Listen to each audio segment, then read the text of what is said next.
Selamat pagi kepada pensyarah dan rakan-rakan sekalian. Topik yang akan dibentangkan oleh kumpulan kami adalah ketokohan Sultan Muhammad Al-Fatih. Baginda dilahirkan pada 29 Mac tahun 1432 di Idrin yang pada masa itu ibu kota kerajaan Umayyah. Baginda berada dalam wangsa dinasti Umayyah dan merupakan seorang sultan yang mementingkan kekuatan dalaman dan luaran para tenteranya. Malangnya, pada 3 Mei tahun 1481, Baginda telah mangkat pada usia 49 tahun di Hungkar Kairi. Ciri-ciri sultan ialah keadilan, memberikan kebebasan beragama dan menghormati rakyat dan juga pemimpin Nasrani. Keteguhan dan keberaniannya membenarkan baginda memenangi peperangan.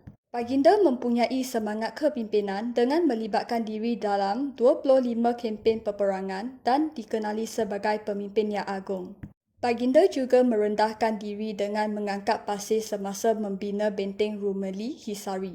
Baginda mempunyai sifat kemanusiaan dengan tidak membunuh wanita, kanak-kanak dan orang tua semasa berperang. Baginda juga seorang yang berdisiplin, berilmu, mempelajari bahasa Al-Quran, sejarah dan astronomi. Antara sumbangan baginda adalah mengepung dan membuka kota Konstantinopel. Kini nama tersebut telah ditukar kepada Istanbul. Baginda juga menghapuskan kerajaan-kerajaan kecil di Eropah dan menyatukan pemerintah di Utara Balkan. Selain kejayaan dalam bidang ketenteraan dan penaklukan wilayah, baginda juga berjasa dalam mengembang dakwah Islam ke benua Eropah. Sepanjang pemerintahannya, baginda tidak lupa membangunkan aspek fizikal dan rohani rakyatnya dengan membina masjid dan mendirikan hospital serta rumah kebajikan. Dari aspek pendidikan, perpustakaan juga telah dibuka. Manakala dari aspek kebebasan beragama, baginda membenarkan agama Kristian mengekalkan gereja dan golongan Ortodoks. Saya akan membincangkan penaklukan Konstantinopel Muhammad Al-Fatih. Konstantinopel merupakan nama lama bagi Istanbul di Turki. Muhammad Al-Fatih menaklukkan kerajaan Romani Timur yang telah menguasai selama 11 abad. Pertamanya sekali, kejatuhan Konstantinopel bermula pada tahun 1451. Sultan Muhammad Al-Fatih menaik takhta sekali lagi. Baginda mengukuhkan tentera laut Umayyah dan membuat persediaan untuk menjajah Konstantinopel. Sultan Muhammad Al-Fatih mendapat kawalan setelah itu sepenuhnya dengan mendirikan kubu yang lebih kuat di sebelah Eropah.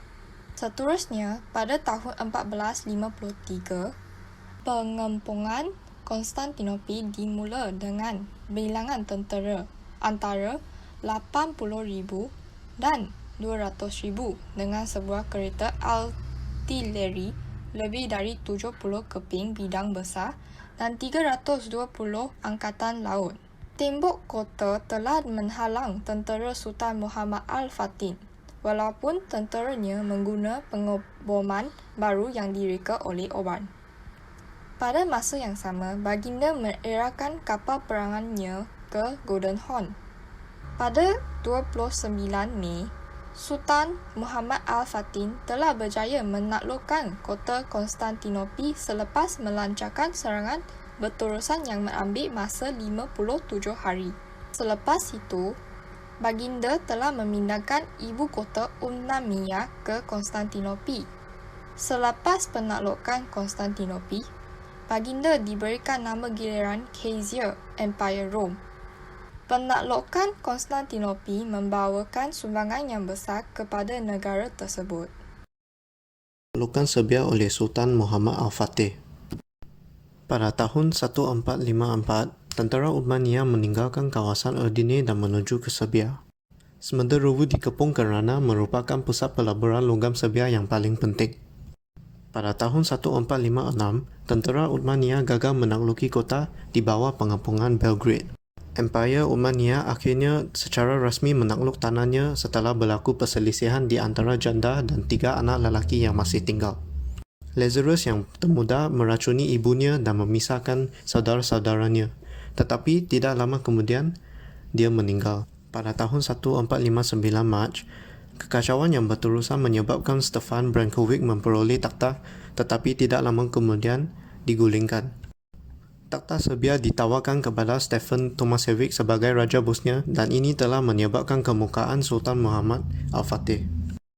Pada tahun 1459 Jun, Baginda menghantar tenteranya untuk menawan Smederevo untuk menamatkan tamadun Serbia. Penaklukan Morea. Pada tahun 1446, tentera Uthmaniyah menyerang rantau ini untuk memusnahkan pertahanan Byzantine iaitu dinding Hexamilion. Pada ketika itu, Demetrius dan Thomas Palaiologos gagal menghantar sebarang bantuan. Ketidakmampuan mereka sendiri telah mengakibatkan pemberontakan Albania Yunani di mana mereka menjemput tentera Uthmaniyah untuk membantu menyelesaikan masalah pemberontakan. Selain itu, kegagalan mereka untuk membayar penghormatan tahunan mereka kepada Sultan akhirnya menimbul pemberontakan mereka sendiri terhadap Uthmaniyah. Pada Mei 1460, Demetrius menamatkan penahanan terhadap Uthmaniyah manakala adiknya Thomas berjaya melarikan diri. Penaklukan pesisiran Laut Hitam. Pada masa Murad II, mereka cuba menyeberangi laut tetapi gagal kerana ombak yang tinggi membuat pendaratan sukar. Pada tahun 1459, selepas kematian Maharaja John IV, saudaranya David Sinop mula berkuasa. Sultan Muhammad Al-Fatih mengutuk tindakan dan pemerintahan David yang mengatakan bahawa baginda perlu menyerahkan semula penghormatan yang dikenakan kepada saudaranya. Pada tahun 1461, baginda mengetuai tentera yang besar dari Bursa melalui darat manakala Angkatan Laut Umayyah melalui laut untuk peperangan. Baginda akhirnya berjaya menangkap Sinop dan menamatkan pemerintahan dinasti Jenghis. Sekian, terima kasih.